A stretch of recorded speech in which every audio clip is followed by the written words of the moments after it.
আউযুবিল্লাহি মিনাশ শাইতানির রাজিম বিসমিল্লাহির রহমানির রহিম। আমি আশা করেছিলাম না আমার ভিডিওটা এত মানুষ দেখবে, তবে ভিডিও যেভাবে দেখিছে তাতে আমি বুঝতে পারছি যে আমার দেশে কৃষির সম্ভাবনা দেশ এবং এই দেশে কৃষি নিয়ে কাজ করলে মানুষ লাভবান হবে এবং কৃষি সম্পর্ক ভিডিও মানুষ দেখতে চায়। আমার যে ধানটা দেখছেন, এই ধানটা হচ্ছে 103 জাত। আমি এর আগে ধানের একটা ভিডিও দিছিলাম। আমার কিন্তু ভালো ক্যামেরা নাই, আমি এই ভাঙ্গা টাঙ্গা মোবাইল দিয়ে ভিডিও করি। তো গত যেই ধানের ভিডিওটা আমি দিছি, এত পরিমাণ লোক দেখিছে আর এত কমেন্ট করেছে। আমাকে আর একটা ভিডিও দিতে বলেছে আমার আত্মীয় স্বজন বন্ধু বান্ধব এবং যারা আমার ভিডিওটা দেখবে তারা। ধানটা হচ্ছে 103। ধানটা মনে হয় এই ধানের ভবিষ্যৎ খুব ভালো, আগাম জাত। ঝড় বৃষ্টি হওয়ার সম্ভাবনা আমাদের এলাকায় হয় বাংলা কাতি মাসে। এই কাতি মাস আসার আগেই মনে হয় সম্ভবত ধান, বা কাতি 5-7 কাতি মাসে কাটা হবে।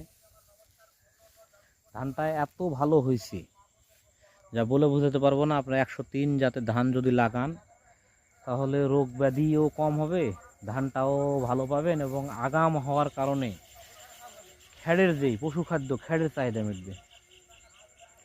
আমি বলবো এই 103 জাত ধান লাগানোর কথা। খরচ খুবই কম। এই খরচ কম এবং কি কি দিয়েছি আমি জমিতে A to Z একদিন একটা ভিডিও আমি করব। আপনারা যারা আমাকে চিনেন তারা জানেন আমি একটু ব্যস্ততার মধ্যে থাকি। আমার 2-3টা দোকান আছে এবং একটা গরুর খামার আছে।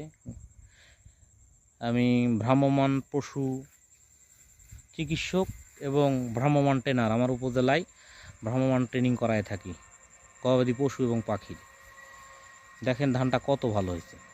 এই ধানটা লাগানোর জন্য আমি বলবো, যদি বীজ নিতে চান বিভিন্ন দোকানে পাবেন, অথবা আমার এলাকা এই নেওয়াতপুর নওগাঁ এই এলাকার মধ্যে যদি কেউ থাকেন তাহলে আমার সাথে সরাসরি যোগাযোগ করে বীজ নিতে পারেন। যদি অল্প 1-2 কেজি 5 কেজি কেউ নিয়ে চাষ করতে চান সেটা আমি ফ্রি দিয়ে দেবো, কোনো টাকা পয়সা নেব না। আর যদি একটু বেশি নিতে চান তাহলে টাকা তো দিতেই হবে, যেহেতু আমার এটা একটা সম্পদ। আশা করি ভালো থাকবেন।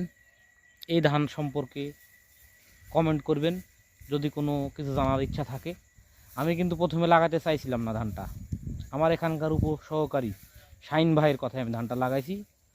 আশা করি ফলনও ভালো হবে।